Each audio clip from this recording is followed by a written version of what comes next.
This is the McShay's Show. Appreciate you all being here. On tap today, we've got Fox lead college football analyst Joel Klatt here to preview his game and the biggest game in the college football slate. It's Ohio State at Penn State. We might get into Shedeur Sanders and the NFL draft prospects as well. Beyond that, Muench and I are going to go through my top 12 in the college football rankings this week. He'll dissect it. I'll defend it. And finally, the quarterback position. Who's QB3? Forget about QB1. Who's QB3 in this year's NFL draft class? It's week 10 in college football, week 9 in the NFL, and Muench just 179 days away from the 2025 NFL draft. Muench, you good? I'm good, man. All right, play that beat. Let's go.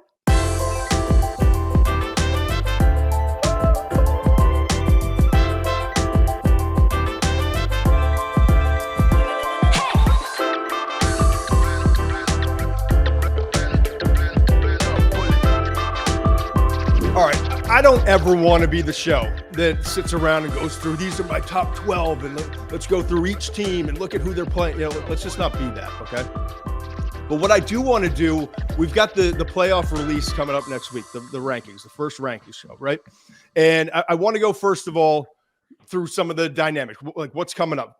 You've got the first official top 12 release on Tuesday, November 5th. It's coming up at 7 p.m. Eastern time. This is the first year, remember, that there's a 12-team playoff, and that since system replaced, the BCS going back to 2014. The 5 highest-ranked conference champions and the next 7 highest-ranked teams will be in the playoff. So that's the dynamic. That's how it's going to flow. That's how it's going to work. And then let me read this off. The 4 highest-ranked conference champions will be seeded 1, 2, 3, and 4, and will receive byes in the first round. Okay, you following me here? Yep. Good. The remaining 8 teams, I could tell by the look on your face, the remaining 8 teams, including the 5th conference champion, will be seeded 5 through 12 based on their final rankings, okay? If the 5th conference champion is not ranked among the top 12 teams, it will be seeded number 12. So that, with all of that stuff aside, I think we get the picture, right? Right. Let's go through this. And I don't want to sit here and rank all the top 12 teams. For me personally, I've always looked at it like, how do you rank these teams? There's so much data out there. There's all these different, the committee has all the things that they go through. I've always looked at it, not to boil it down just to 2 things, but a heavy emphasis on these 2 things. The first is strength of record. There's strength of schedule. There's all these different components and data points you can look at. But strength of record tells me, without having to go and click through every single team, their schedule, and who those teams have played, like that does it for you. So to this point, who's played the strongest, competition, who's been able to handle that competition at what level and all that thing. And then combine that with the talent level, right? What's the talent level of the team? And I think I'm not saying that we're the foremost authority and who has the most talent, but I think, I'd put us up against a lot of people. We watch a lot of tape and we understand these rosters for the most part. So with that as the backdrop, and it was a big backdrop, and I apologize. I want to tier this thing. 1 and 2 for me, Oregon, Georgia. Okay. Oregon, 4th strength of record, Georgia, 1st strength of record. 2 of the premier teams in terms of talent, what we've seen on the field. I don't think anyone's going to disagree with that. So maybe you'd have Georgia 1, but Georgia 6, exactly. There you go. So Oregon, Georgia, we're going to put as the top tier right now. What's interesting to me now is there's a second tier, okay? And I'm going to list off the teams I have in this tier, and I'm sure we'll have a graphic that goes up to support it and all that. But I'm going to list off these teams, and we can just discuss where they belong from 3 through 7, okay? Okay. I've got Miami at 3, Penn State at 4, Texas at 5, A&M moving all the way up to 6, and then Ohio State at 7. Now, the first thing that obviously jumps out to me about this is that at Penn State at 4, Ohio State at 7, we're going to get some answers this Saturday, right? Right. So with Miami, Penn State, Texas A&M, and Ohio State as my rankings, what jumps out to you, Muench?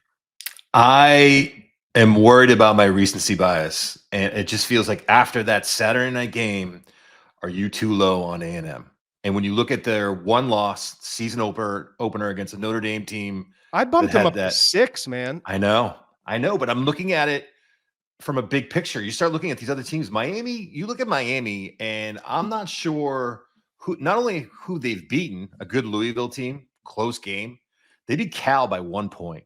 They're a replay away from losing to Virginia Tech. Do you remember that game? Yeah, the catch late. of course. Yeah, if that doesn't go their way, they've got a loss against Virginia Tech. I like Miami. I like their backfield. They got some talented receivers. They got Cam Ward. They got some guys who get after the quarterback. I look at their schedule and some of their wins, and I wonder if 3's not a little too high for them. I can live with that. I struggle with that. I mean, the strength of record is 2, but it doesn't take into account how close they were to losing 2 games, really. Right. So I can live with that. I think that's debatable. But I do like this tier. Like even if I'm you're good with the tier. Because after this tier, and we'll kind of get into them more, but we're talking about like Tennessee, BYU, Iowa State, Notre Dame, India. Like to me, there's a clean Tennessee's the one, and we can argue, does Tennessee belong in this tier? It's the Arkansas loss. The Arkansas loss makes it tough to put them in there. Yeah, and they'll have the opportunity. I mean, all they got to do is win at Georgia and take care of the rest. That's all. That's all they got to do, and they'll shut everybody up and have the opportunity to be in the playoff. But again, you do love the talent on that team, and we've talked about that team a fair amount. Quarterback is inconsistent, but uber talented. And you look at the way they run the ball, their defensive depth up front. I mean, I think 8's fair. I don't think it's too high or too low. I think that's right where they should be. Yeah, I think it's fair too. The nice part about all this is with Penn State at 4 and Ohio State 7, we're going to get some answers, as I said, this Saturday. Texas and Texas A&M, there's a lot of ball to be played between now and November 30th, I want to say, when they face off. I also don't be shocked, Mensch, if we see this as back-to-back. If we see them in this game, the rivalry, Texas A&M renewed, and then a week later in Atlanta. Right. I mean, I would love that. I mean, what more could you ask for? I mean, I love that there's Georgia gets knocked off and has a second loss. A&M wins out to that point. Texas wins out to that point. Close game. There's a chance. I'm not saying it's probable, but there's a chance we could see a rematch. But regardless, at least we see those 2 teams, 2 of the top 3 SEC teams in this top 7 that we're talking about, will wind up going up against one another. Yeah, I would love that. I mean, I think that's what's great about the conference realignments is you can get these massive rematches between these powerhouses. So to me, that'd be great. A&M's fascinating to me too, because we talked about it a lot on the Saturday night show, and I brought up with you and Russillo, Marcel Reed, phenomenal, right? He comes into the game, 7 points scored in 3.5 or 2.5 quarters. And comes in and they score 5 touchdowns. He scored 3 touchdowns in his first 12 plays, I think it was 12, 13 plays. And so, talk about maybe the greatest quarterback insertion since Nick Saban, with the Tua Tagovailoa, right? I mean, Jalen Hurts. So it was a phenomenal move at the right time, and it worked brilliantly for Elko. But now you spin it forward. Are they going to? He was only 2 of 2 passing, and we've seen him in other games. There's ability there, but how much do they trust him in the passing game? How balanced are they going to be in the passing game? Does he just take off? Right. Maybe he takes off and he's the next young star in college football. So A&M for A&M for a long time was just so much bluster. Right. Great recruiting classes. Jimbo Fisher, fast talking. Just didn't trust the program, didn't trust them in big moments. Now I just look at them differently, don't you? This is a damn good football team, coached. They're coached well. They're more disciplined. They've got all those 5 stars. Some of them took off and went to other places, and you know what? They probably weeded out some guys that they didn't want there. Right. I mean, that defensive front. Watching that defensive front the other night. Nick Scorton has been. I mean, I know Abdul Carter's your guy, and I'm not planting any flag today. Right. But Nick Scorton is if not the best, but is up there in the top 2 or 3 edge defenders in the 2025 class. So I don't know. I all of a sudden I'm so intrigued. I'm just being honest. I always looked at A&M like, is there a better game on? Is there a better game on? Like I just kind of know what I'm going to get. Like something's going to go wrong. Lack of discipline, not playing up to the level, frustrating to watch, all that stuff. And it's not the case anymore. So this is going to be a fun final month of the season with A&M in the mix, Texas in the mix, Georgia in the mix, Tennessee still in the mix. Like this, and you still have other really good teams. LSU's a really good team. They're not going to win the SEC. They're still a really good football team. It could cause some problems. Ole Miss, still a really good team, could cause some problems. Dangerous. Yeah, so, dangerous. I mean, we knew the SEC was going to be phenomenal, and it is. And in many respects, you could look at it and say, well, it's a little bit disappointing, and Ole Miss hasn't played to the level, but it's still like there's a lot of ball. Like it's that for the SEC, the biggest takeaway for me is like there's a lot of ball left. There really is. And I circle that. The two games I circle, Texas A&M on the 30th. I don't have the date right now, but the Tennessee at Georgia is going to be fascinating. And just looking at this week, Georgia, Florida, obviously the rivalry. Georgia's 16.5-point favorites. Right. Texas 7-1 only. Their only loss. They're idle this week. They've got the bye. I knew. Right. Looking at that. Yeah. So 7-1 only lost to Georgia. They got to. And you know what?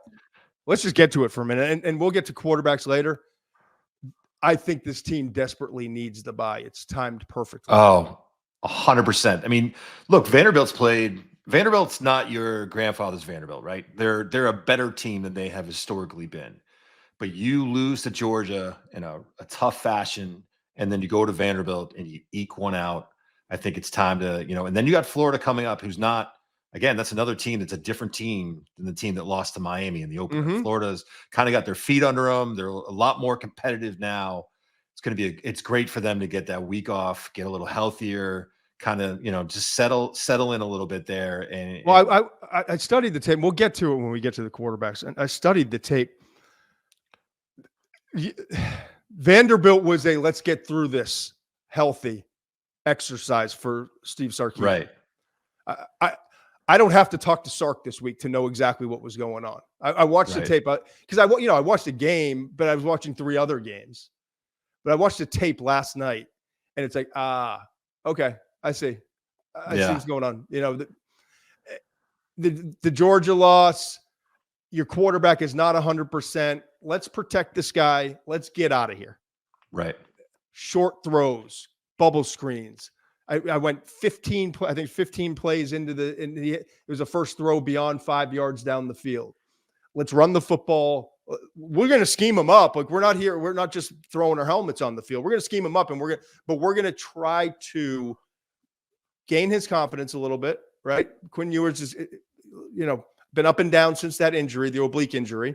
Let's get some confidence going, some efficient reads, get the ball out quickly, and let's let the other athletes try to do what they can do so that we can get out of here with a win. What'd you think about the 2 picks, or you want to get into that later on? Yeah, we can get. I mean, the first one was on the RPO, a little bit lazy from Quinn. Defender did a great job last second popping his arm up. Right. Second one was another tip pass, right? I'm blanking right now. I saw it last night, but it was another ball batted in the air, right? Okay. Not horrible. He could have avoided them. Not horrible though. It's one of those things when I was watching him, because I watched that game. I haven't watched the tape, but I watched the game, and I thought the numbers were better than what I was seeing. Oh, totally. You know what I mean? Dude, his first 8 or 9 throws were right behind the line of scrimmage, or like there was one. His first touchdown was a quick out. It was like 3. I didn't come out of that from the other hash, so it was a longer throw, but it was quick game. I didn't come out of that game and say, "Oh, he's back. Oh, this is the guy we thought we were going to see." I wasn't disappointed. I didn't think the wheels are coming off or anything like that. Yeah, but I very much saw a head coach who also is the offensive play caller. Right. Let's get out of here alive, and let's get back to that bye week. We need to get some things squared away. We need our quarterback to be right for this final stretch. So I'm fascinated to see Texas coming off the bye, what does the product look like? Is a lot more like what we saw early in the season? Yeah.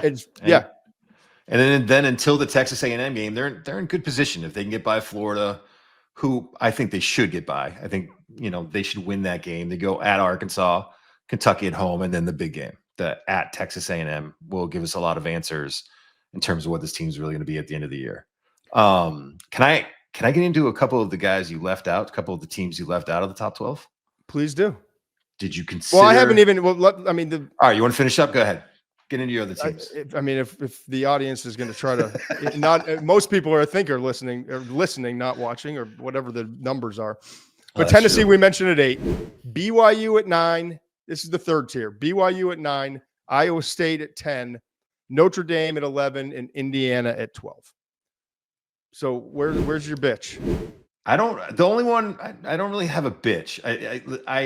BYU, I think the Kansas State game, I think that they're a solid 9. They're a team that coming into the year you just didn't see being this good. I watched a little bit of their defense the other day. They have a couple guys on their front that have a chance to get drafted. They're a solid 9. I don't mind that one. Iowa State, I think BYU's tricky. I mean, they beat a good SMU 7-1. Right, that's a good SMU team. They've got a couple of nobody really knows. Right. Smoked Kansas State. They didn't just beat. They smoked. Kansas State. And Kansas State is 7-1. So that's two teams that you've beaten handily and taken care of business. They deserve to be in there. And they have not lost another game. Right. Handled UCF. I mean, UCF is falling apart, but they were underdogs. They were 2-point underdogs going into that game. And now that the rest of their games are winnable. Like, I didn't know a damn thing outside of a couple draft prospects, a damn thing about BYU coming in this year. Right. I'm looking at their schedule, bud. Utah, Kansas, Arizona State. I wrote Kansas twice. I'm an idiot. I mean, this is why you don't do shows. I'll get it. Whatever their fourth game is, but I wrote down all 4 of them are winnable. Houston, Utah, Kansas, Arizona State, Houston. Distracted Monday night in the background, the World Series. So yeah, I don't know. I think they're a fascinating team, probably because of Indiana and some of the other big time storylines. I think BYU's kind of getting overlooked this year, and Iowa State, both in the Big 12. I agree, and I don't necessarily. When I was asking you about the 2 teams that aren't in there, I'm not sure that I would have gotten them in either. I just think it's worth the conversation. You know what I mean? Iowa State's the one team that I think has some talent. I love the 2 receivers. Higgins and Noel. Yeah. Good players. NFL players. Right. Higgins is a bigger kind of vertical threat, makes contested catches. Noel is the smaller slot, kind of built like a running back, but I want to watch more of him, but what I've seen so far, he's got some real juice, man. He is explosive. And he made a catch in the North Dakota game that if they're not playing North Dakota, might be the catch of the year. He was between 2 defenders. He's only 5'11", but he's coming down with a ball he had no business catching. So they got some talent. I'm not sure I would have them that high based on their record. I think their biggest win is they beat Iowa at Iowa by a point. Yep. So I think there's maybe an argument. Yeah, maybe there's an argument to having him in there. Yeah, I wrote down my notes like best wins, Iowa and UCF, question mark. Right. 3 points. And the good news is they play Kansas State at the end of the year. I mean, they've got Texas Tech, Kansas, Cincinnati, Utah. I'm not saying they're going to win all of them, but they're all games that I believe they'll be favored in. And then Kansas State at the end. So that will weed itself out. What's interesting is the BYU component because they've already beaten Kansas State. They don't play Colorado. And Colorado doesn't play Iowa State or BYU. So it's kind of an interesting, and this is the first time I've really taken a deep dive into the Big 12. And it's only important, quite honestly. Like I said on Russillo the other day, like Tennessee, how deep do you go in the SEC before you say, I don't know if they would win the Big 12? Right. I went deep, man. Yeah. I mean, obviously I had Georgia.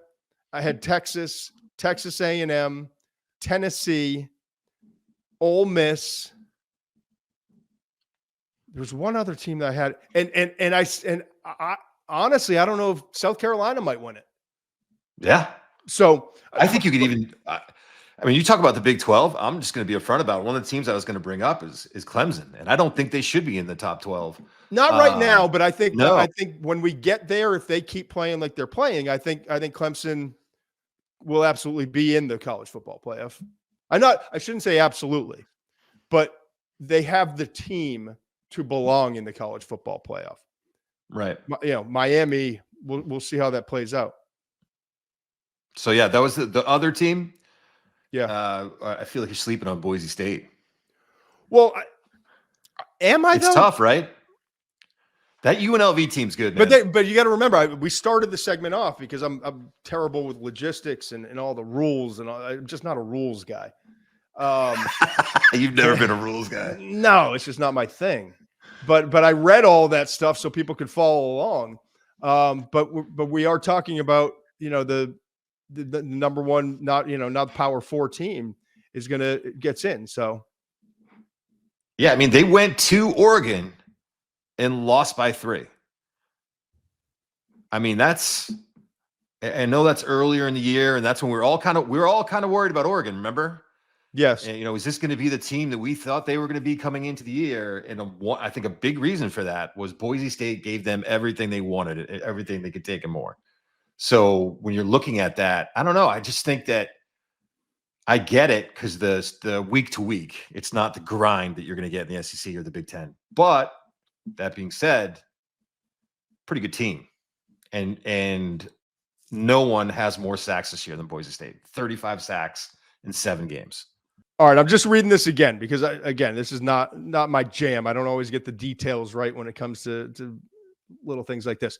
The remaining 8 teams is how it reads, and after the top 4 seeds, the remaining 8 teams, including the 5th conference champion, will be seeded 5 through 12 based on their final ranking. If the 5th conference champion, which we're talking right now, potentially Boise State, is not ranked among the top 12 teams. So if it comes in, it's ranked 14th or 15th, it bumps up and becomes the 12th seed in the playoff. There we go. All right. Last thing on this.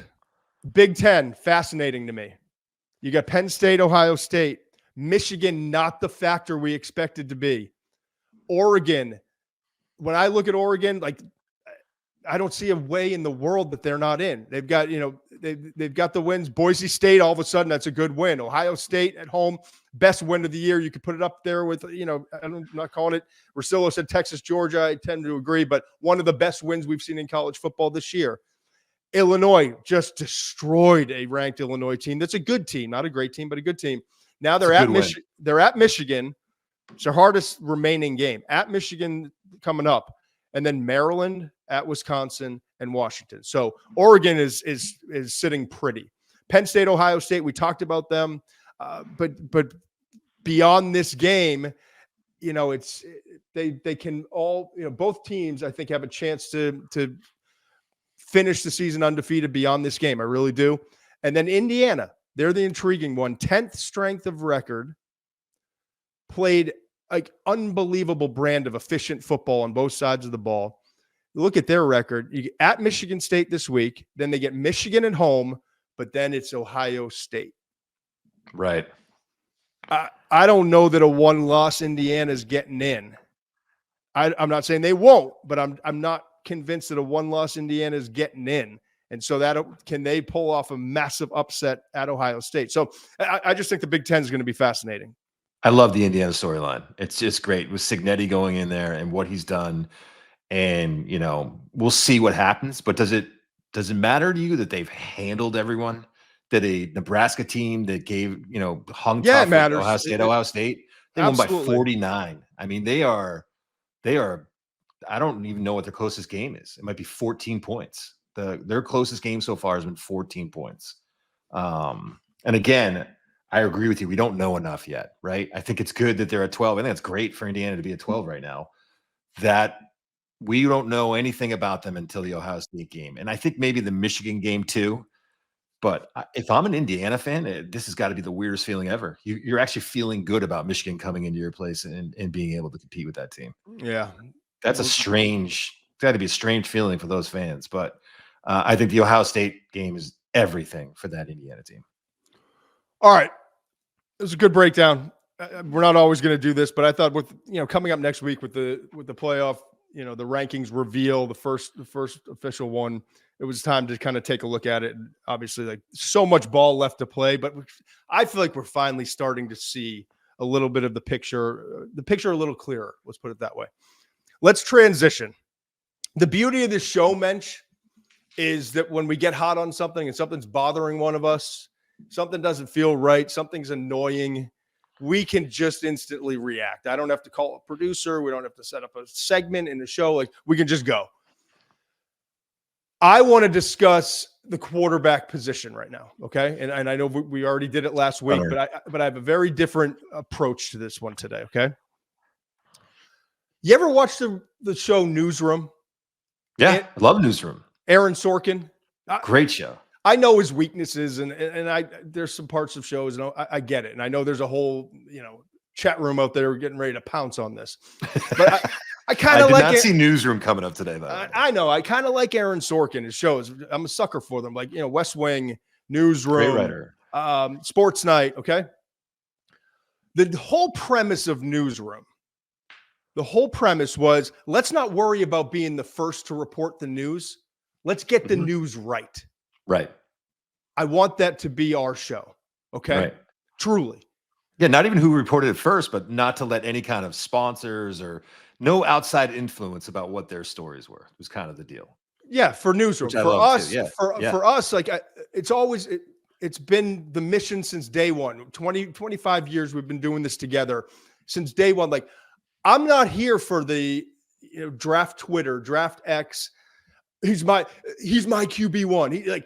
I have watched people all season long crawling over one another, like, bodies like shrapnel. Game of Thrones, yeah. Whoa, me. He's my QB1. I told you, I had him a month. We're not here for that. Okay. We're not here for that. Carson Beck coming in the year. Everyone's QB1. Quinn Ewers has a great game against Michigan. He's my QB1. Jalen Milroe, great first half against Georgia. My QB1. Garrett Nussmeier, great first half against LSU. Oh, I've had him QB1 for a month. He's my guy. Why are we in a rush to get to be first to announce that he's my guy? I get it. Like, we have fun. That's my guy. Like, I get it. We have fun with that. And it's a game that all scouts play, and it goes on in personnel rooms. But when it comes to evaluating the quarterback position, like, this is a marathon, man. Right. And I'm far more interested in studying the tape and really evaluating what I'm seeing. And then later in the process, I'll tell you my process. I talk to scouts and GMs early in the year, preseason and early in the year, to get a feel like what are you guys thinking? What have I not seen? Where are players I should look at? And then I'd like to go quiet this time of year, because there's only one thing that matters if we're trying to do this job the right way. It's what these eyes and those eyes are seeing on tape. Okay. Right. And then we get past the season, and then it's about the character, the background, the work ethic, talking to other scouts. What tape did you see? Did I miss something? We'll get to all that, but we don't need to plant a flag right now. I'm much more concerned about, hey, is it the right time for Garrett Nussmeier to leave early for the NFL? Like, in college, I never had to make a resume. I'm one of the few people. I've never had a completed resume. I still to this day have never completed a resume. But what I did do, Mensch, I got an opportunity to work an internship, unpaid, sleazebag motel in Arizona. Spent 2 months, 2 months with Gary Horton, learning how to scout. Right. Things went well enough. He was a former NFL scout, started a company called The War Room.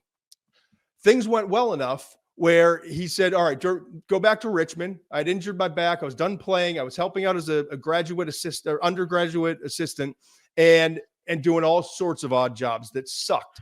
But I was getting a little bit of money towards school, and I was staying involved in the game, and I was learning from coaches. Getting experience, Getting experience, watching tape. And then I was also at night. I took the university apartments while everyone's playing beer pong. I remember this. I got a closet set up, and I'm watching under the stairs like Harry Potter. Under the stairs, exactly. Yeah. And so my point in all this is, when I went and took that job in Midtown Manhattan for $12,000 my first year, Unreal. And I went up to the 27th floor, the scary office with the marquee group that represented Michael Jordan and all these great stars. I was definitely intimidated by the beautiful offices overlooking Central Park. I was intimidated by the fact that David Falk was there, who represented Michael Jordan. But when I sat down in that office with Gary Horton and Jim Nagy, who's going to join us on Thursday, he's now the executive director of the Senior Bowl, and went on beyond what we did together, went on to scout with the Patriots and Seahawks and Kansas City Chiefs. Right. When I went into that room the first day, I was prepared. The content, what I was doing, I was prepared for. So I look at it that way. I don't care about the grades. I don't care about the resume. I'm not trying to hire an Ivy League guy who got, a 3.8 GPA. I want to know, if I'm going to hire someone, is this dude ready to come in and contribute to our organization? And for a quarterback, that's all that matters. I've changed my whole, over time. It's not about, he's the fifth best player in the draft. It's not about where you get drafted. It's about, is he ready? And right. I just want you to look like go no further than last year, right? Right. Jaden Daniels, 2 different stops. I forget the exact number. Was it 52, 56 games played? Experience. Coming into last year, Jaden Daniels was a 3rd round, 4th round prospect. Talk to any NFL scout. Coming out of Arizona State, there's no way you could have projected that. But there's no way, to kind of speak to your point, there's no way he reaches what the level that he gets to at LSU if he doesn't go through everything that he went through at Arizona State. And Caleb Williams had to play a different brand of football, didn't have an offensive line, was running around, sandlot football, all that stuff. But he was through some wars. Right. That dude went through some wars and had to carry a team. And so, he comes in and struggling early on, and there's going to be some ups and downs, but you can tell that dude is battle tested. Right. He's been through it. Jaden Daniels, battle tested. The guy like CJ Stroud, I know it was only 2 seasons, played in a lot of big games. Right. Pressure was on. Going to talk to Joel Klatt, like Ryan Day. The pressure, when you play in Columbus, pressure's on. So let's spin this all forward to what we're looking at this year. Okay. I think everyone would agree right now. I don't care about everyone. You and I agree. Whether it's Shedeur Sanders 1, Cam Ward 2, or vice versa, those 2 guys, to me, are the most prepared to step into the NFL and contribute to that organization, like I was talking about. Right. Right?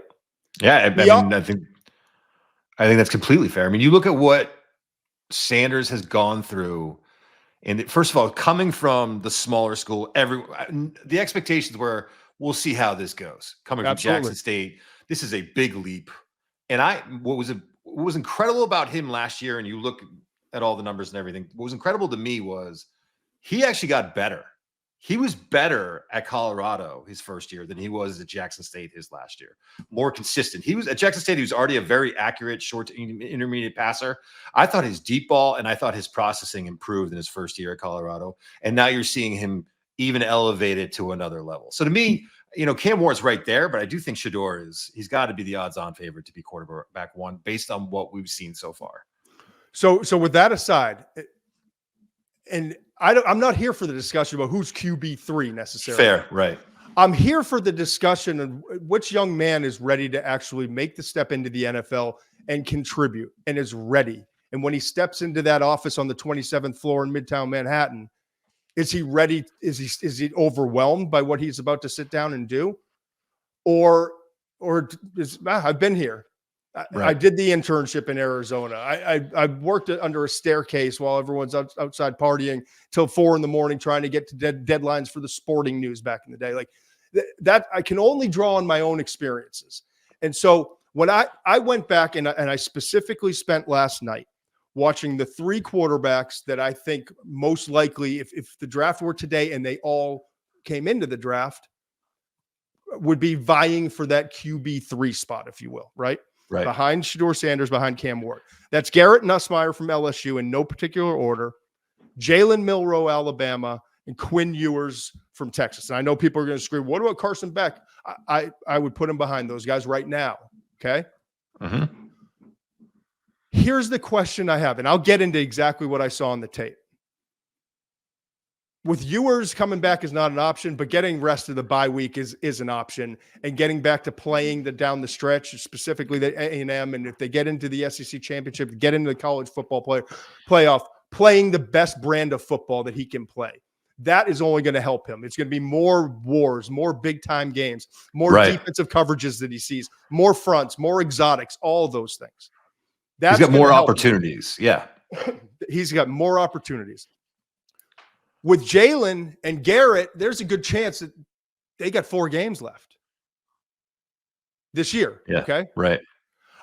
So like when a lot of people were worried about, I've got to plant my flag, Garrett Nussmeier, he was my number 1 QB1. He's my guy. I'm more worried. I texted Jim Nagy last night. Hey, Jim, what do you know about Garrett? What's like the family dynamic? What's their process? Because Jim's got one of the most unique opportunities and responsibilities in the entire NFL draft process. He's talking to coaches, players, agents, parents. He knows what's really going on. And now, like I talked to a lot of people who love this Garrett Nussmeier guy, right? You love what you see on tape with the it factor. You see the tools, the anticipation, the timing, the gunslinger mentality, no fear in the pocket, climbing up the pocket, not bailing right, bailing left. There's a lot to like about this guy as just a competitor and as a quarterback prospect. But I get done with the tape and I say, I think he might want to come back next year. I hope he's not in a situation. And I know his dad's a coach, played the quarterback position. So my initial thought is he's probably pretty grounded, will make the right decision. And Jim absolutely echoed that. I'm more worried about, is the guy going to be ready? Because these are human beings. They're like, I'm pulling for all these guys. And so when I watch Garrett, let me take you through the tape. Okay. Missed a couple throws early, right? Right. Make some throws harder than they should be. Changing arm angles. I don't know if it's slop or as much as just like, got this. Made some throws.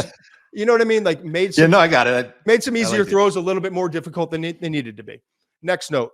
Changes his arm slot really, really impressively. Doesn't always do it accurately, but like he can do it. Okay. Right. Even that screen that he threw, the last second, exactly what you're talking about. Yep. Getting it batted down like Quinn Ewers did in the game I was talking about against Vanderbilt. He's got just from the side, right? So that stood out to me. Really good touch, the red zone touchdown throw to your boy Mason Taylor. Mm-hmm. Great touch on that throw. Threw 2 touchdown passes. Only one of them was caught to Mason Taylor. But the second one was just fair. Fading back, pressure on him, just a touch. We always talk about like true touch. True touch is the ability in the red zone to drop that ball in the bucket. It ain't an easy thing. Love his pocket mobility, climbing the pocket, as I mentioned before, eyes down the field. Urgency in the pocket. There's tempo to his game. Okay. Rolling to the right, had Lacey in a comeback. Got that one to midfield. Drills another comeback to the right side.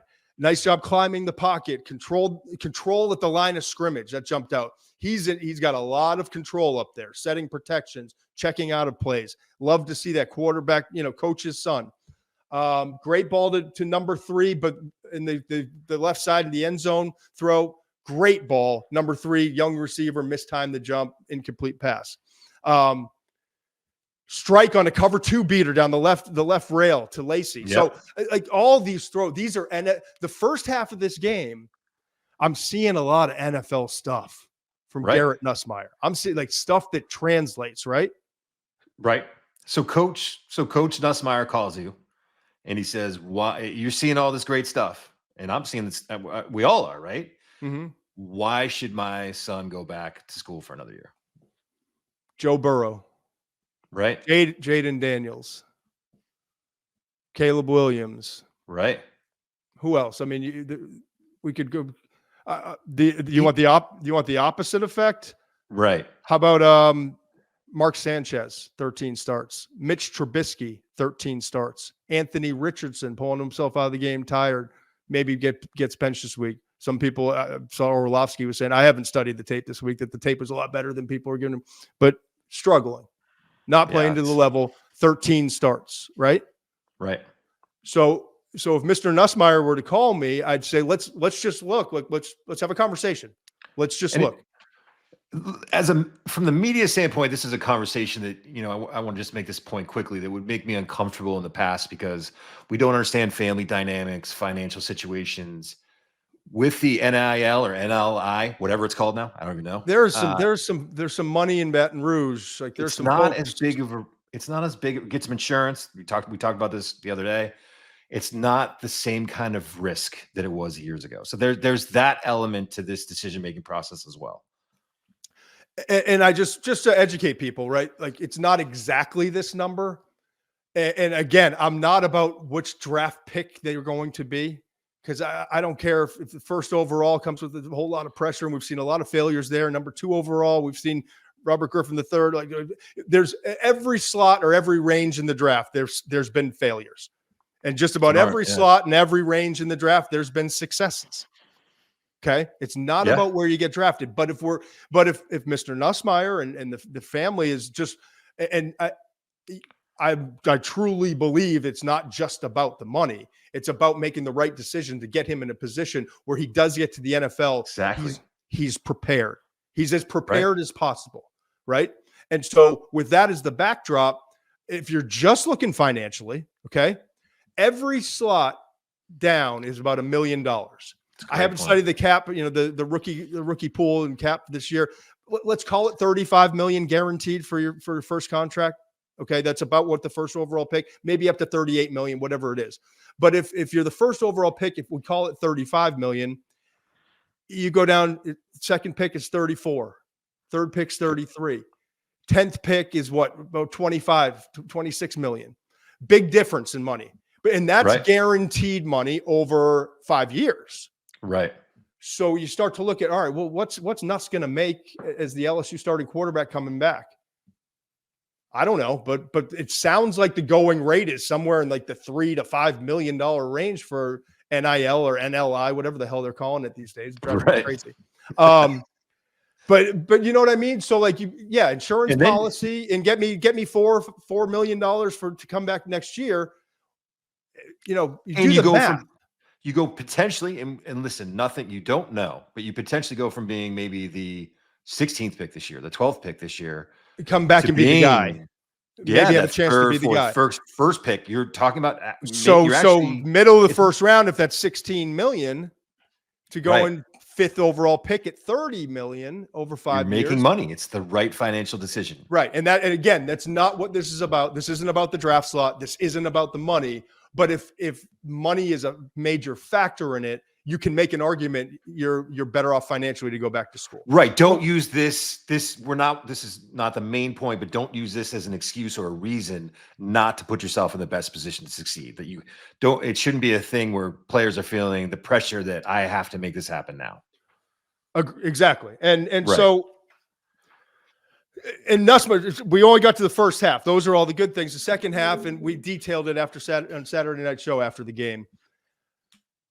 He was feeling himself, as our producer Connor texted, like, no question, because that dude was like, you could tell as the game went on, the throws got a little bit more like, just that you could tell with the quarterback, like pep in his step, like feet. Like, I got this. In the beginning, it was kind of like, all right, let's not mess this up. Let's keep the thing rolling. And then all of a sudden, it's like, let's take it. Like, I trust it. Let it rip. Feeling himself, rolling out to the left, pressure on him in the face, throws it up against the grain. It's exactly what you're told from, I said the other night, 9 years old on. Don't make that throw. He made that throw. All of a sudden, Elko inserts Marcel Reed, and the whole thing turns around. But later in the game, there are two instances, mixed coverages. One, the second interception, if I remember correctly, second interception, it's a man coverage look, slot corner on slot receiver, man coverage look, slot corner comes off. They disguised it beautifully. Comes off of the slot receiver and has flat responsibility, and did it after taking about 3 steps back, bailing back. And so Nussmeier's pre-snap read, man. Post-snap read for, drop, man, because he's turning and run with the guy. And then like that, the picture changes on him. And that slot corner is now covering the flat, and it's an interception. Great Right. design. But you know what happens when you get to game 26 as a starter? Right. You've seen it before. You've seen that before, and you've seen it Right. probably 3 or 4 times. Right. So when you walk into that office on the 27th floor in Midtown Manhattan and you're intimidated by everyone there and you're overlooking Central Park, you've seen it before. So you're like, all right, put your head down. Let's go to work. That's what I'm saying with Nussmeier. Okay. Yeah. I think the future's brighter with more game experience going to the NFL. So we can plant a flag today if we want and say he's QB3. We could argue he's QB1 because I just love him the most. But let's have an educated conversation about what's best for him and organizationally in the NFL, what's best for the organization. Right. I'd get him in another year. Obviously, no guarantees, but let's get him coming out in the 2026 NFL draft with 27, 30 starts. You know what I mean? It's a sound point. And look, we've seen this. To flip the script a little bit, can owners stop putting pressure on their organizations to draft quarterbacks that aren't ready? It kind of changed the whole dynamic of how this is done, because you just look what happened with Bryce Young in Carolina. I feel like we've talked about this a couple times now at this point, but don't draft a quarterback when you're not ready to put him in a position to succeed.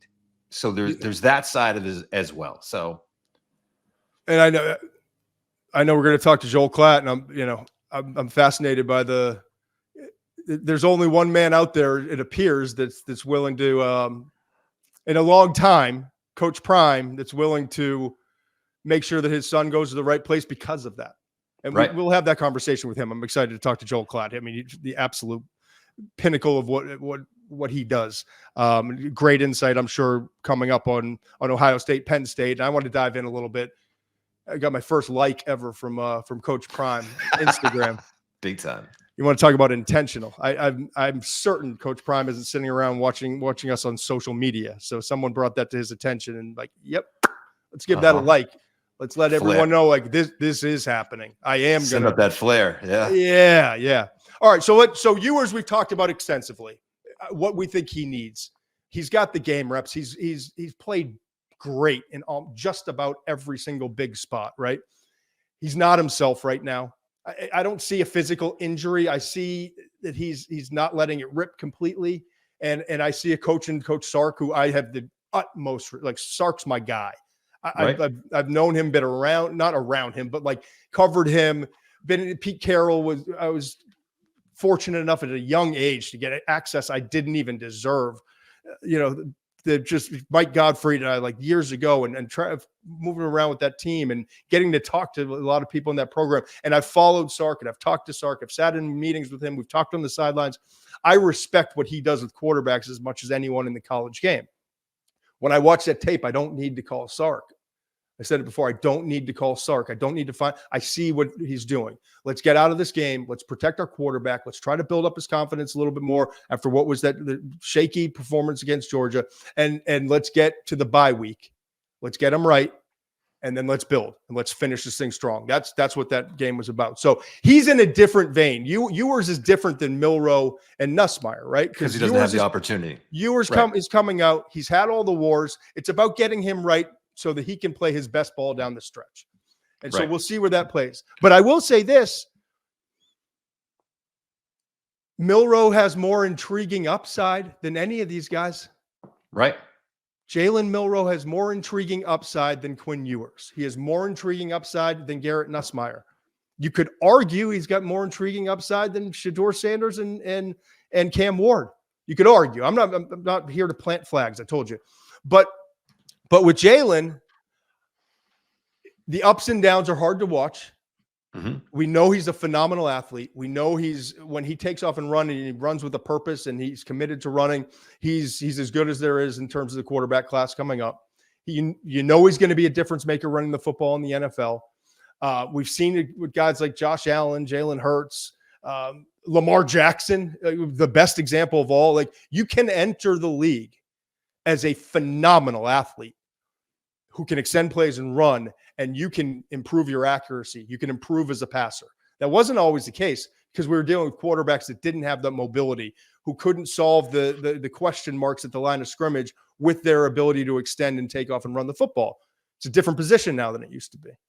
And so Jalen could get in the NFL and could overcome what he's dealing with in terms of not being comfortable in the pocket, footwork not being consistent, games like the Georgia game, even the Vanderbilt game, is like he was accurate throwing the football for the most part.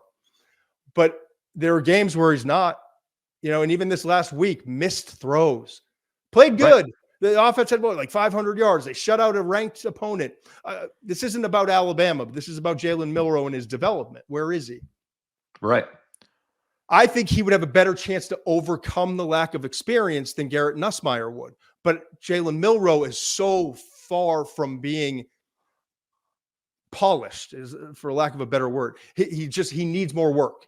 He needs more work than Nussmeier does in terms of being 100%. Comfortable in the pocket, having 100%. His footwork right, marrying his feet to his eyes. So with Milroe, I've said it from the beginning, and it won't change. He's the wild card in this group. There's no question about it.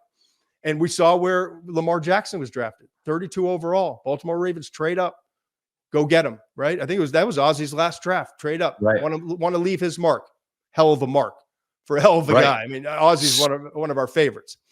But so what's your instinct there? Are you saying that even though he could overcome these things, and I agree with that, what you're saying. I think it's dead on. Love, not just as a college football fan, I would love Jalen Milroe to come back for another year. Okay, just want to be clear about that. I agree with you. Everyone in Tuscaloosa loves this guy. Hardworking, good dude, cares about his teammates, has matured as a passer, has matured as a leader. I want to see another year of it. Now you're in year 2 with Kalen DeBoer, right? Now you're in year 2 of the system. Michael Penix was really helpful. Right. You know what I mean? Yeah. Like he's got a track record. Yeah. Yeah. Let's get a full off season where it's not the new coach coming in and Nick Saban leaving, and where the focus can be on ball. All the focus can be on ball. Now I've got whether 13 wards or 14 or 15, 16 wards, whatever it turns out to be, behind me with this system. Now let's advance it. Now let's spend an off season working on my footwork. Let's get more comfortable. I'm still going to be Jalen. I'm still going to be an absolute threat and a phenom running the football. But now I'm going to add another element. That's what I want to see for Jalen. Forget about the draft. Forget about the teams drafting. Forget about, the draft coverage, all that stuff. For Jalen Milroe, I want to see another year of him developing. So when he gets there, he's ready to contribute. Exactly. Couldn't agree more. And listen, Lamar Jackson deserves all the credit in the world for with the player that he's developed into. It's a credit to his work ethic. It's an incredible story.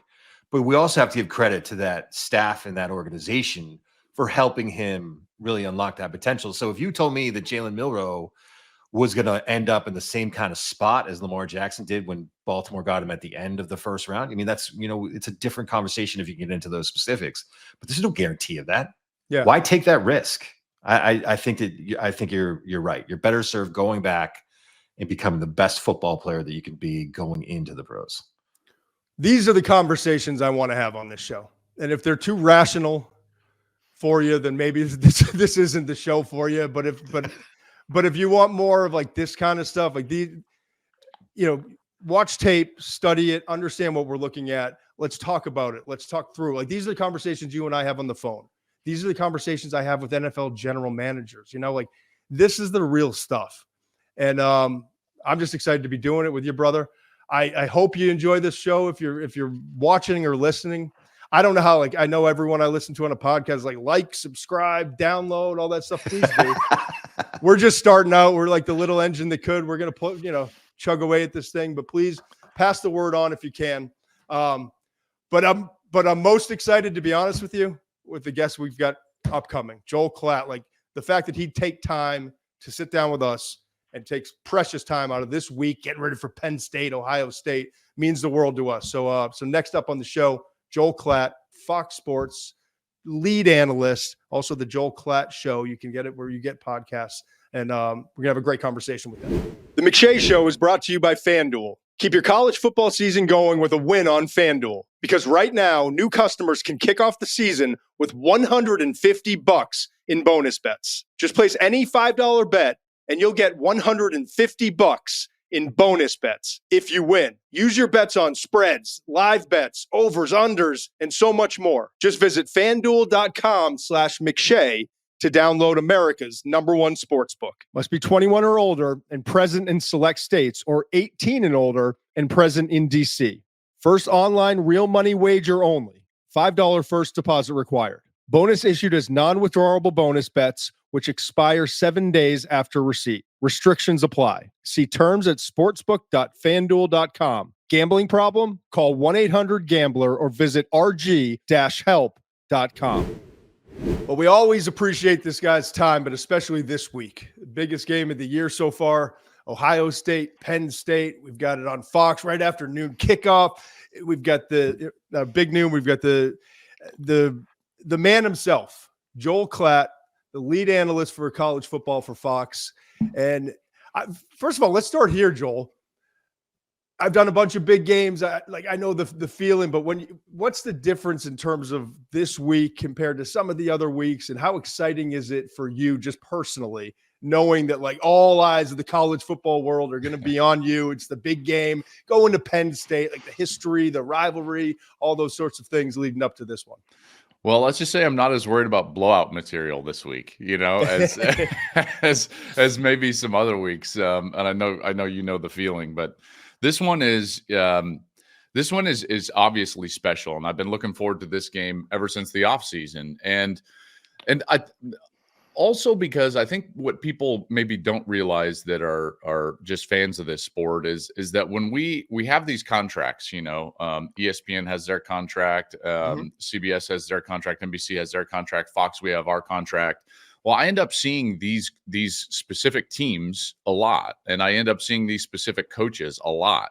And I see them in the off season, and so what ends up happening is, like, I know every single storyline and even the personal ones. I know what James is feeling this weekend because of what has happened the 3 previous years, in terms of losing to Michigan and Ohio State, and that feeling and that narrative surrounding him and his program that he can't win this specific game. I know what Ryan is up against at Ohio State, and the narrative that his fan base kind of builds up. And so it's not just the game, which in and of itself is incredible, but it's all the underlying subtext of what's going on in these games, their fan bases.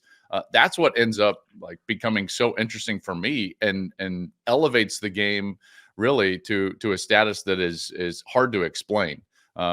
Both of these programs and these coaches specifically desperately need to win Saturday. Yeah. And those are the best games to do. You've done them. I've done them. When you know that each team will literally do anything, do whatever it takes to win, that's when you know you're about to see something special. Well, let's start with Ryan Day in Ohio State. Herb Street always calls it the lunatic fringe. As an alumni, he can get away with that. Yeah, that's right. I'm not going to say it. Yeah, exactly. He can say it. There's certain things you can say based on your background, right? That's right. He says it's like 10, 15%, whatever it is. But the other 85, they're just great college football fans. They love their program. But that lunatic fringe is always the loudest, whether it's politics, sports, it doesn't matter. And you look at the record, 62-9, Joel, for Ryan Day at Ohio State. But the Michigan game, that's obviously why we're hearing some of the noise that we're hearing. I know Ryan Day pretty well. Go back to Chip Kelly with mention. I actually played at Richmond, played against Chip all the way back in the days at UNH, and Ryan Day was there. So I know these human beings. Yeah. What do you expect from Ryan Day when you fly in, you meet with him this week? What do you expect the mindset to be? Well, I will tell you, I first met him when he was just a coordinator, and Urban Meyer had hired him from San Francisco. And from that point to this point, this job, that fan base, ages you a little bit, and it grows you up in the sport of football. And I think he would even be the first to say that you really have no idea until you're in it, because it's somewhat of a cauldron or a reckoning, if you will. I remember, and I'm sure you've heard this too, Todd, like a lot of the people that played for Saban or coached under Saban would say every day is a reckoning.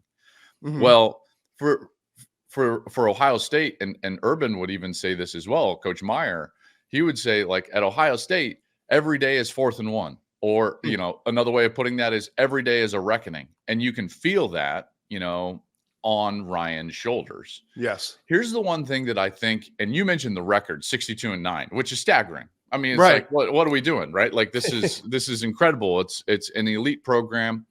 And it's not always the case that somebody can take over a program that is at the top of college football and then they can keep it there and maintain it.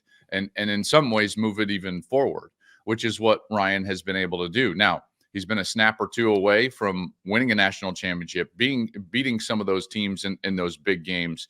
And that certainly weighs on him. One of the things that I've talked with him about is this idea that the more you know, the more you realize you need to learn. Mhm. And I think that this is true in life as well. I've certainly gone through it personally, but it's like the smarter you become, the more you realize you don't know. Yeah, you don't have all the answers, right? That's exactly right. And the less you know, the more you think you have everything figured out. Yes. I think that the exact same thing can be said for coaches. And when he was a young coach, even a young head coach, I think that there was an idea of like, no, I know what this is and I know how to do this, and we're going to, run through it. And the reality is you look around college football and its history, and the reality is the greatest coaches in our sports history took a while to win at the top end. Mhm. Even Nick Saban, he had to go through the Michigan State years and then get to LSU, and it wasn't until he was into his 50s that he began that run at Alabama. Right. Same with Pete Carroll. The same thing. Tom Osborne took, 20 years to win a national championship. It took Urban Meyer, growing through Bowling Green in Utah and then getting to Florida. Right, And this idea that you just become a head coach and then you win a national championship is not historically accurate.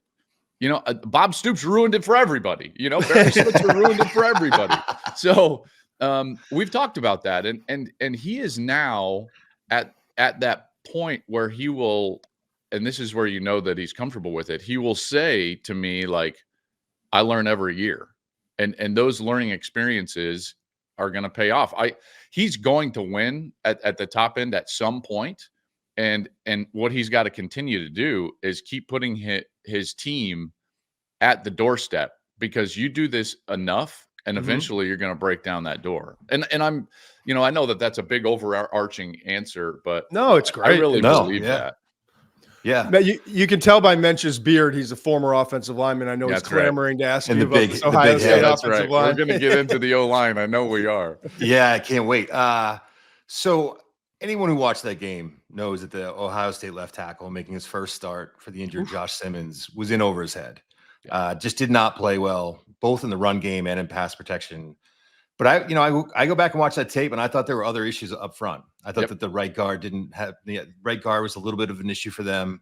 There were some execution issues, and I was wondering if you were just seeing some of the same things, and what you thought. What's the fix here? What are they going to do to fix this? Yeah. So, yes, to answer, the first part of your question, there were major issues, and not just Zen Michalski, the kid who came in at left tackle, although he did struggle. And I think those were the most, glaring and obvious, but there were some other things going on with the offensive line, namely in this idea of it's hard for me, not having played the position, to understand really, like, what does it mean technically when an O-line, not a specific offensive lineman, but an O-line is playing well together. There's a cohesiveness to the movement of those five guys, Right. that when they're playing well, it's like beautiful. It's almost like dance steps, like everybody's foot steps at the same time and their hands move at the same time, and you're like, man, this is incredible. He gets it, McShay. Well, he does. And it's easier for me, to be honest, and Todd, I think, maybe you can relate to this. It's easier for me in the draft process to just look at a player up front and be like, okay, what does he do? Versus Tell me why this offensive line is so good. It's because it's very hard to explain. And there's that cohesiveness. Like, for instance, I did Indiana the previous week. Indiana, I would say up front, probably not as individually talented as what Ohio State is up front. And yet their offensive line played better as a group, and they're more cohesive as a group. They're more connected to the structure of the offense and what the offense is trying to do and the rhythm of what the offense is trying to do.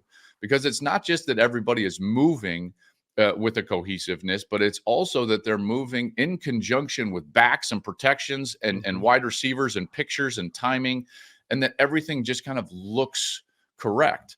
I don't see that with Ohio State. And now you're going to change things up. I'm expecting, I don't know this to be a fact, and I haven't talked to them yet, obviously. I'm expecting Donovan Jackson to bump out to left tackle.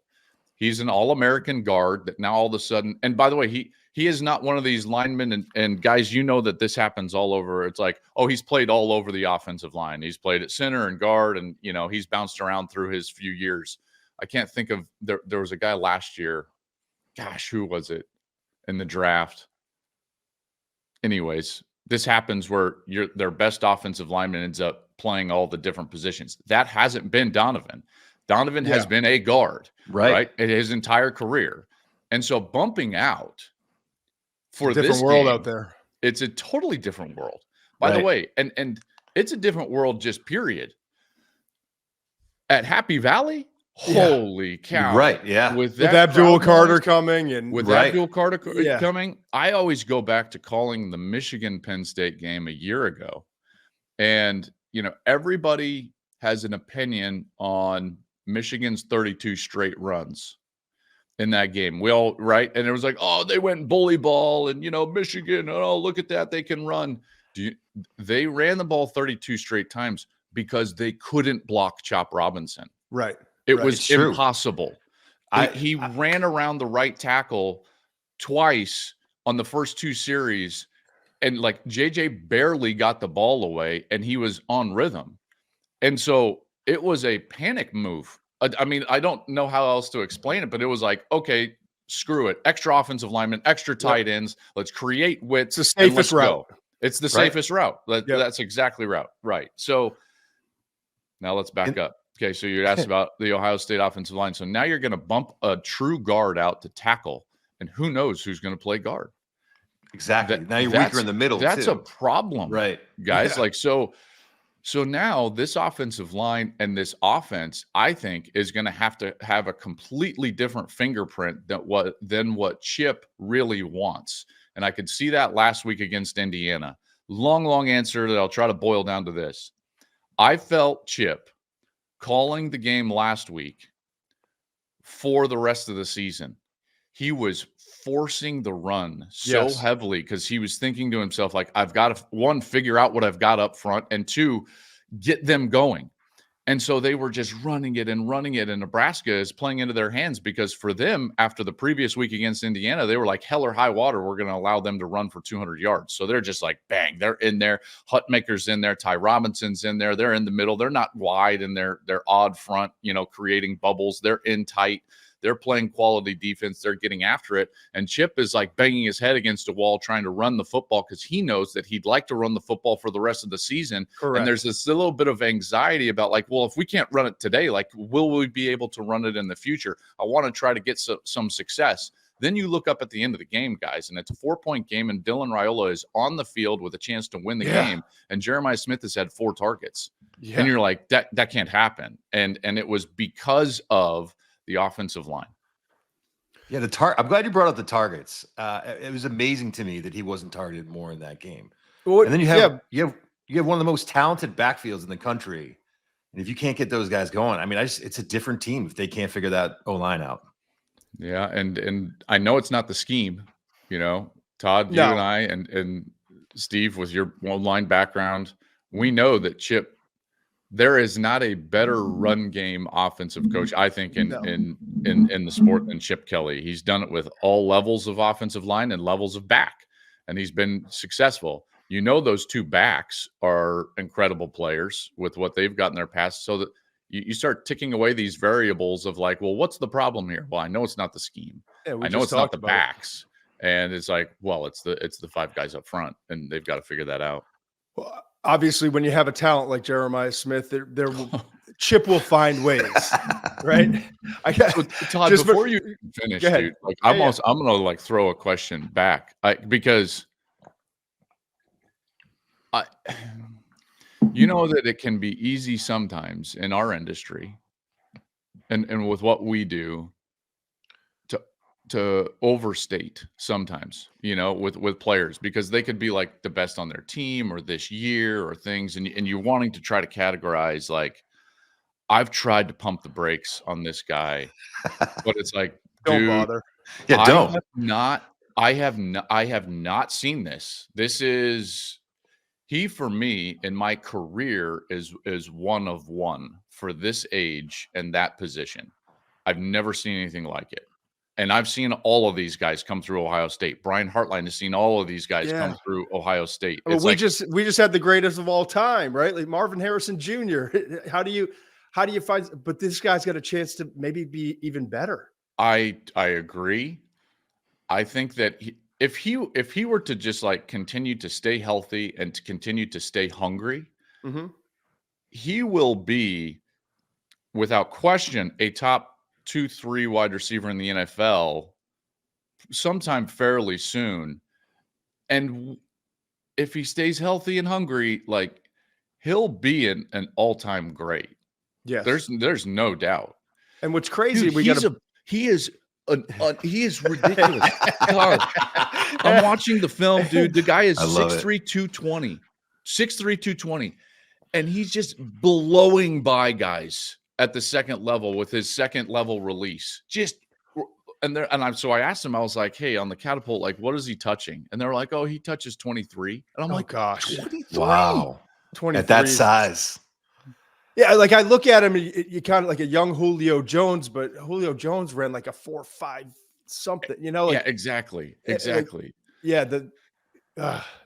fun to watch, and you look across the landscape, right? Like Texas has got a great one, Alabama's got a great one with Ryan Williams, and they're all phenomenal. And my brain, unfortunately, the way it's wired, I'm like 2027, all right, 2027 draft. I know. Like we could have like 2 or 3 receivers in the top 5. Like these guys. I agree. Well, and Smith, to me, it's like, if someone needs a quarterback, fine, they'll take a quarterback that year. But he's already the best position. He might be the best position player this year. Yeah. Like if he could go to the draft, he could be like the 2nd, 3rd pick in the draft this year. I agree. I actually agree. And I'm very careful about those things. I know. 'Cause they always come back to bite me, but I know. I don't disagree.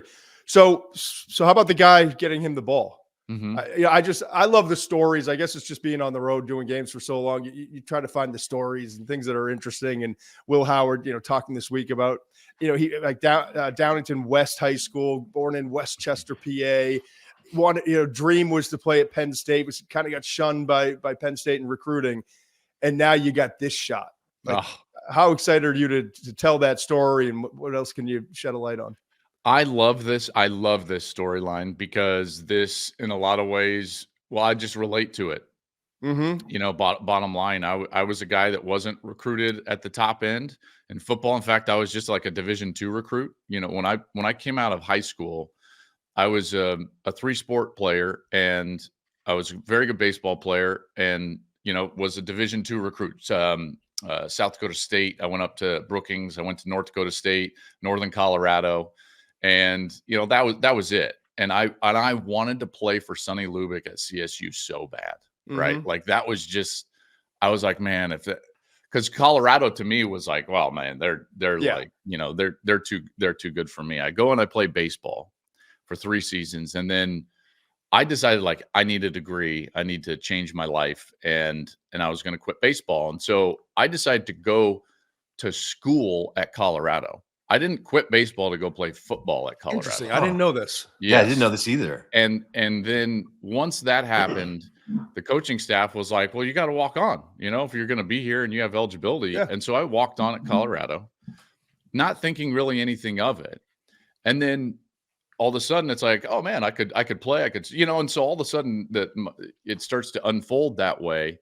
And then I get to play and start against Colorado State. And dude, I used to be so jacked up for that game because I was like, these guys passed. Like they didn't. And what they had done is there was a really good player that was a year younger than me in high school in our state. And then there were a couple of really good players that were in my grade. And one of them went to Arizona State. I can't remember his name.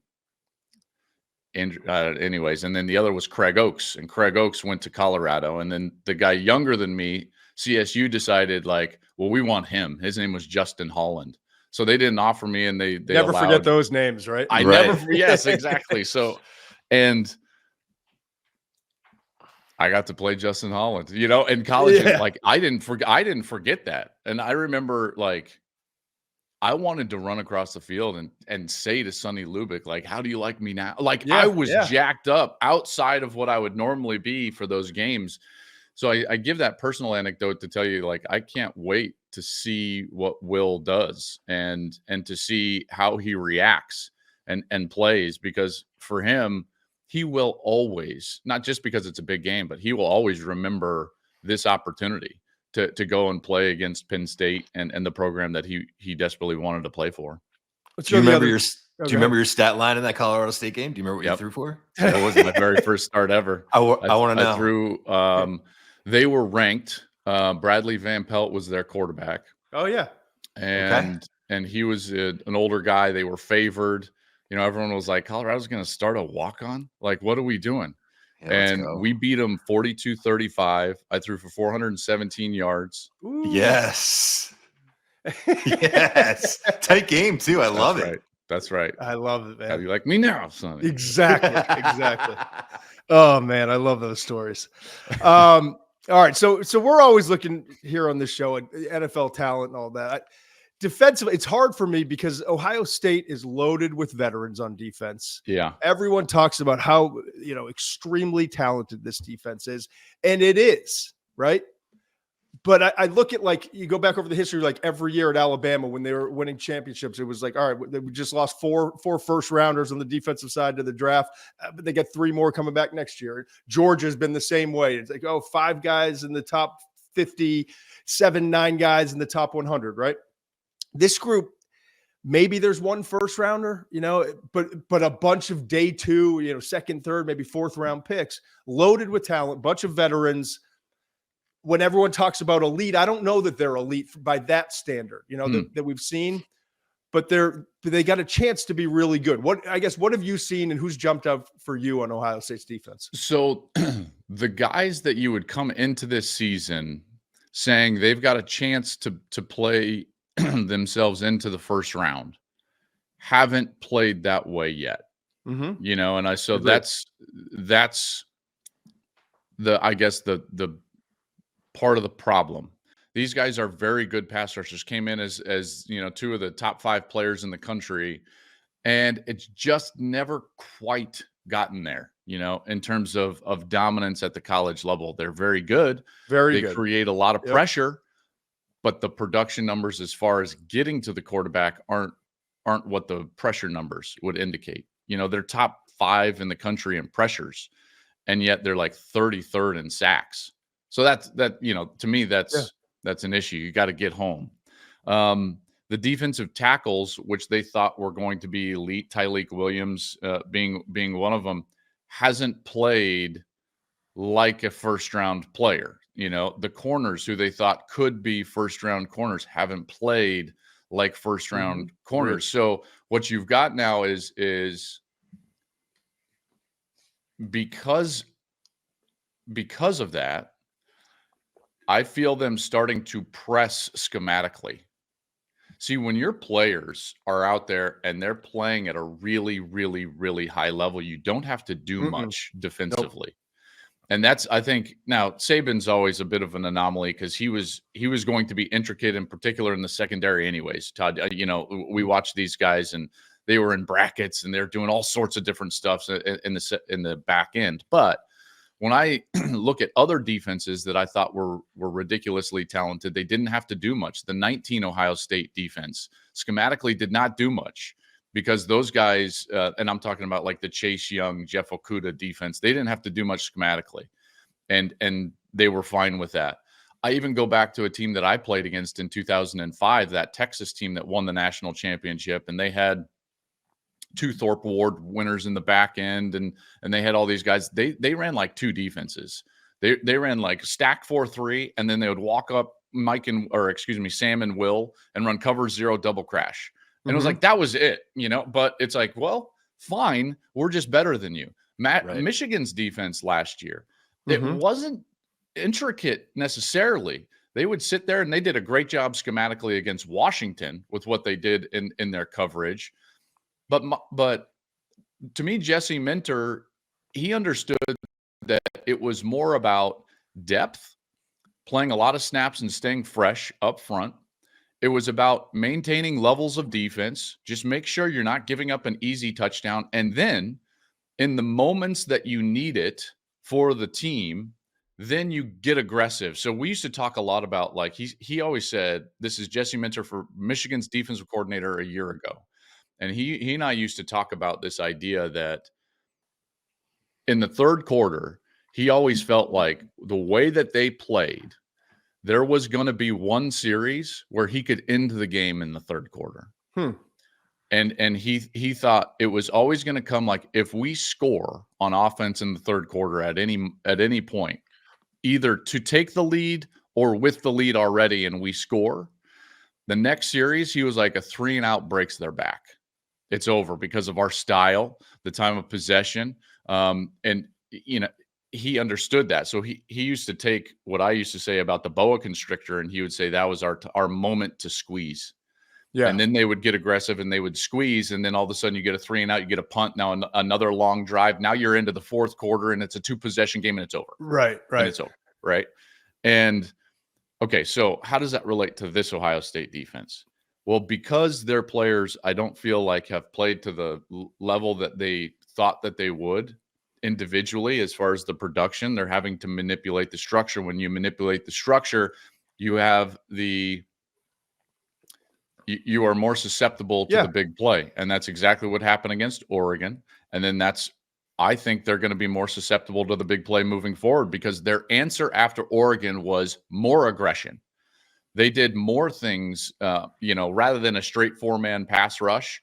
They started to do stunts, twists, and blitz. And that's what they did on third down, which was a little bit different, and that's going to promote more one-on-one coverage. And so we're going to see Denzel Burke and Davison Igbinosun, their 2 corners. They're going to be on an island, and we're going to see if they can hold up, because they didn't against Oregon. Yeah, statistically, they have 20 sacks, and JT leads the team with 4.5. I mean, they're getting that pressure from all. It's just, you look at the stats and you can see they've got DBs, safeties, linebackers. Those are the kind of guys they're rushing right now. So the numbers back it up. So let's look at it the opposite side now, right? Like Penn State.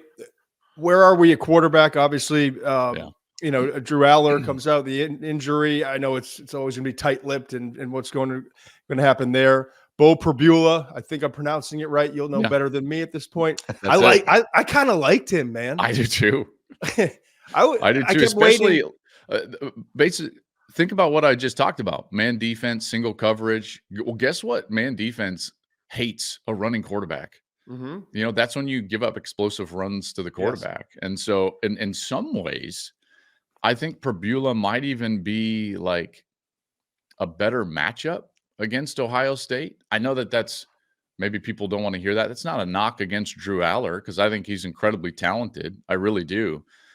But when you've got, traditional pass rushing defensive ends, and you've got a defense that wants to play man coverage and be aggressive, man, a guy that can elude and create with his legs becomes so dangerous. So Perbula, I don't think it's the worst problem to have this week. Would you like Aller back? Probably, because I think playing with both of those guys would actually be, even more beneficial. But if you have to go with Bo Perbula, I don't think that's the worst thing in the world. Interesting. Ty Warren. I mean, he's I love this guy. I love him too. So back at Richmond, the center of the football universe. I know. The Spiders. The Spiders. Frank Leonard was our coach, a tight ends coach, and every year he's got a new tight end. He's at Penn State now, and he raves about it. Just loves the human being, the work ethic, and then you see the tape, and he's phenomenal. We know what he is, and we know what he can provide. We know how they're going to try to utilize him.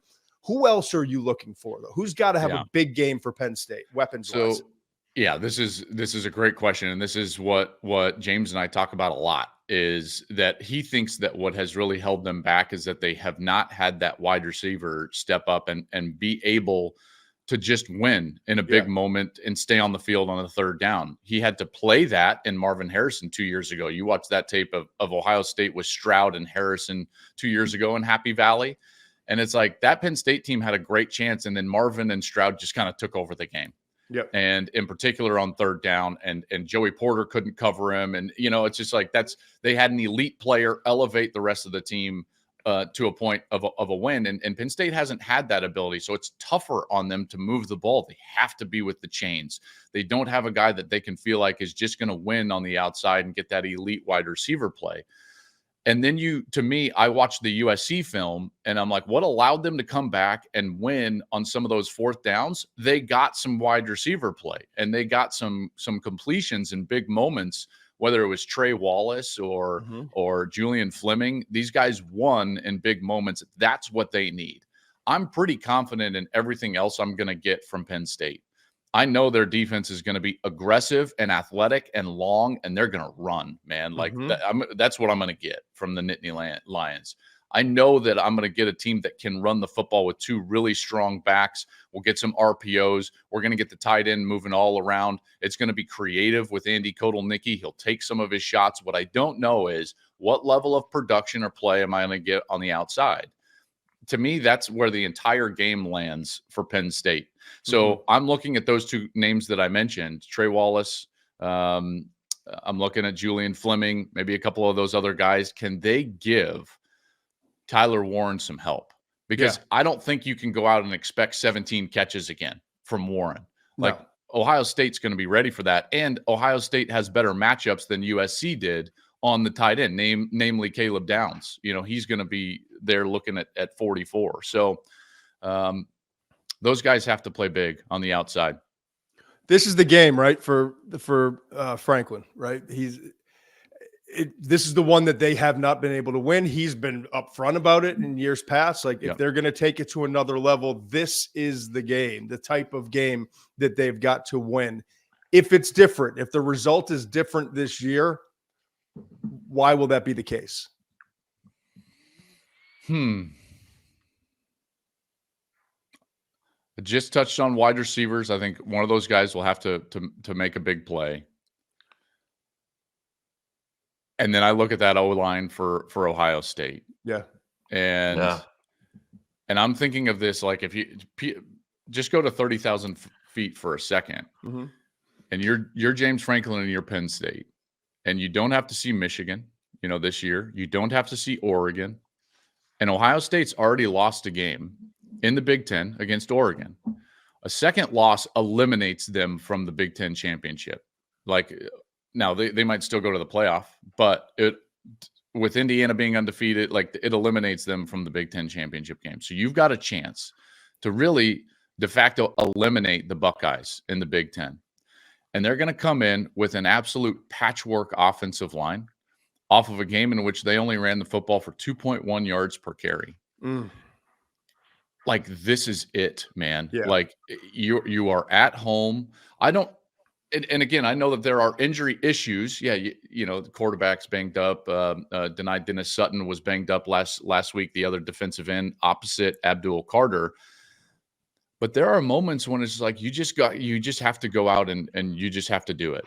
And Michigan had to cross that threshold a couple of years ago and finally beat Ohio State. And this is kind of one of those moments for Penn State. You've got to go do it. He hasn't beaten Penn State Ohio State since that 16 year. Remember when they blocked the field goal, he kind of shaves his jaw. They go down and they end up winning the Big Ten championship that year. Not that there's a ton of pressure, because they would still go to the playoff even if they lost this game. But man, if you're going to do it, this is it, man. I know this team is talented, but it's a defense that's reeling, that has given up big plays. It's a team that's reeling because they don't know what's at on the offensive line. You got to win. Yeah. Well, let's switch real quick because you talked about Colorado. I just, while you're here, real quickly, Coach Prime. Yeah. And what's it been like watching your squad, what he's done for that program, and I guess spinning it forward, what's the future look like for Colorado? Man, those are, I feel like, two very different questions. Sorry, I'm not good at this, man. We just started this show. Oh, I love it. Let me take right now. Right now, there is no other way to evaluate this than a complete and utter success. Yes. 1,000%. Just to give you some perspective of where Colorado was, guys, before Deion walked in. They were 1-11. We understand that. It's like, okay, they were 1-11, but the level of bad was staggering. Their 11 losses in that year, they lost by an average of 29. Ooh, they lost 7 games by 30 or more. 7. So let me try to give some context in that. Okay, so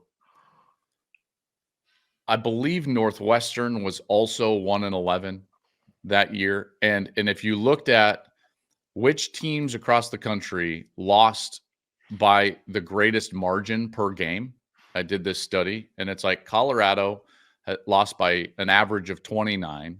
The next closest was Northwestern. Their average margin of defeat was 13. So you're doubling up the next closest team. I don't think people realize how bad it was. And so he comes in and he's like, hey, listen, I'm going to change up the roster. And everyone's like, oh, man, I feel so bad for these kids. He didn't do anything that Lincoln Riley didn't do or Kurt Signetti hasn't done at Indiana. These guys changed the roster. They come in and they completely blow up the roster. That's what it is. He just did it in a different way with cameras all around. Exactly. And now everybody's got an opinion, and now everybody wants to jump on. And, they were better last year, certainly, but there was some glaring deficiencies, namely at the line of scrimmage. He made a couple of, I think, really good hires on the defensive side, namely this young guy, Rob Livingston, who came in. He was the secondary coach for the Cincinnati Bengals last year, did not have play calling responsibilities, and he comes in to be a coordinator for the first time, and he's done a marvelous job, guys. Very much in the same vein of a Joe Brady when he was hired to coordinate at LSU. He had not called plays for, what was it, the Saints, right, Todd? Yeah, the Saints at the time. Ryan Day didn't have play calling duties with San Francisco under Chip Kelly. He was a quarterback coach, but Urban Meyer hired Ryan Day. So that's the vein in which Deion hired Rob Livingston, and he has been an absolute joy to watch. That defense all of a sudden plays really hard in the front 7. They've got a couple of safeties that I really like. They obviously can cover on the outside with Travis Hunter. The defensive line is playing great. Warren Sapp's an assistant defensive line coach, and everyone's like, oh, wait, that wasn't a gimmick. He's actually getting them to play really hard, and they rush the passer. And then on the offensive line, they've got Phil Lodeholt. Remember him from OU as their O-line coach. And again, a little bit of an outside-of-the-box hire, but that offensive line is so much better. They're actually protecting a little bit. I mean, I watched all the Shedeur tapes. He's actually getting a little bit of time. That's exactly right. And when you give a little time to him with those receivers, it becomes a really good offense. Yeah. So now they're 6-2. They're 4-1 in the Big 12. They've got an outside shot to go to the Big 12 championship game, which then becomes a 60-minute coin flip to go to the college football playoff. And we're talking about a program that lost by an average of 29 2 years ago. So I get worked up because I'm like, where are you at now, haters? What are you going to talk about now with this guy? And it's not just flash. This is substance. Yeah. They're playing really quality football. And I do think Travis Hunter is going to deserve not only a trip to New York for the Heisman Trophy, but real consideration for that trophy. Yeah. I think Shedeur Sanders has to. I think Shedeur Sanders at this point would absolutely be first team All-American. Maybe Dylan Gabriel sneaks it from him because of his season, but like, look at what Shedeur is doing. So, that's a real thing, guys. And I'm really proud. I'm really proud of him. I was close to that process, and I know it was outside of the box, and he has done incredible things for not only the university, but the community at large, and then obviously the program as well. Yeah. That's great. So Shedeur, like, all we're thinking about is, first of all, his tape has been damn good this year. Yeah. Like he's the best pure passer, in my opinion, in the country. Yes. And, he's the closest thing that resembles a CJ Stroud. Yes. And having a little bit of protection this year, you can actually see him, like, what translates, right? I did find it funny. Deion, we had a clip the other day, and I was going on a rant, let's just start in dealing in reality of Shedeur may be dictated in terms of where he goes by Coach Prime, and it is what it is. So let's start talking. Yeah, I mean, we had that with Eli. We had that with John Elway. It wouldn't be unprecedented, And so I noticed that someone actually sent me a text and said, "Check out who liked your clip." It was Coach Prime. And I'm not naive enough to think that he's sitting around watching the McShay's show in the first week, it's inception. So like there was some intention behind that, right? Totally. What do you like? Coach Prime, Shedeur, how I'm not going to put words in your mouth, but I think how this could play out and what their intentions are. What do you take us behind the scenes a little bit in terms of what you think the draft process might look like for Shedeur?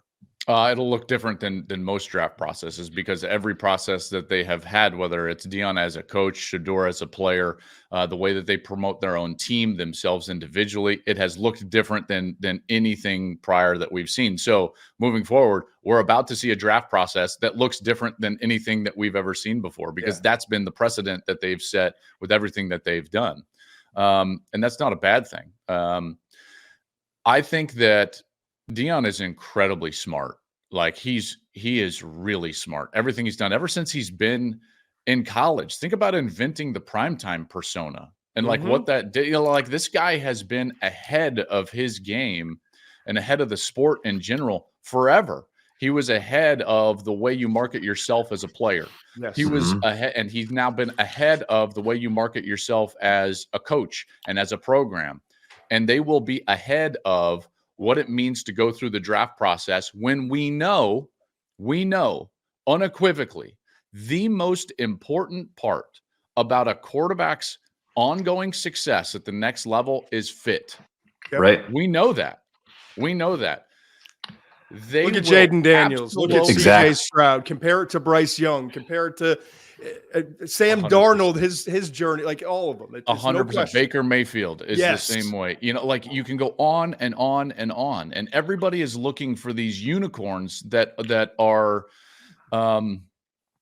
fit independent, and it just doesn't happen. Yeah, it just doesn't happen, guys. And so if we think that they will just allow Shedeur to go to wherever, the NFL wants to send him, we got another thing coming. That will not happen. There is no chance on the face of the planet that Shedeur winds up in some place that they don't want him to be. And they will vet that process. They will vet the coordinators. They will vet the head coach. And more importantly, and this is where I think Deion's even better, it's not necessarily just about scheme fit and coaching fit, but organizational fit. Because as we know at the next level, it is incredibly rare for an organization's team to have success when their front office is a mess. Yep. Like the front office and ownership specifically. You don't see really bad owners win at the top end. You just don't see it really in any sport, but certainly at the National Football League. And so they'll be ahead of that.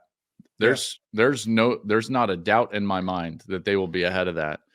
And that's why and it's not even just teams that'll be in the top 10 that could trade around. I start thinking a little bit outside the box of even like aging quarterbacks that are playing for coaches that we know are great coaches and working for great owners.